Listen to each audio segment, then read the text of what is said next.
Hi, I'm Doc Albert. Ngayon po is nandito tayo sa Pavilion Mall in Binyan. So, pupunta tayo sa Starbucks dahil naging social climber tayo last December.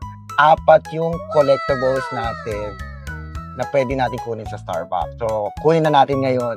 Kaya sa mga social climber, tingin ko mas marami rin kayo nakuha ngayon. So, naglalakad na tayo papuntang Starbucks. Dahil may social climber akong friend. Oo, mangongolekta na rin siya ng Starbucks. Ang ganda ng friend ko, si Noni. Asunta de Rossi.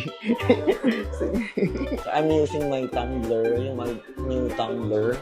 Magre-redeem ako ng isang planner, yung 16 ounce na yung dark, and yung 2 tumbler sa dulo.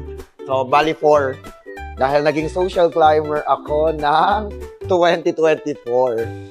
So, nakuha na natin yung 4 na Starbucks collectibles. So, bubuksan na lang natin.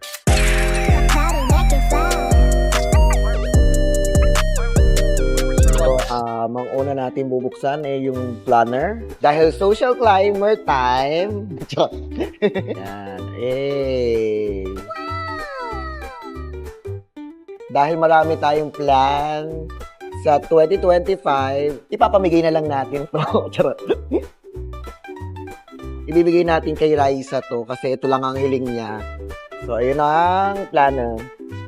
So, yung second naman natin is the 16 ounce ng tumbler.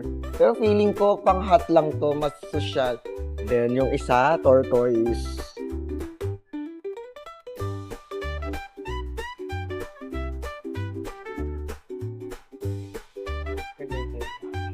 Hey, mukhang baklang-bakla. Charot. Then, the blue one. Pero hindi ko rin naman magagamit to. 4 nga, ang feeling nila, marami akong pera. Charot.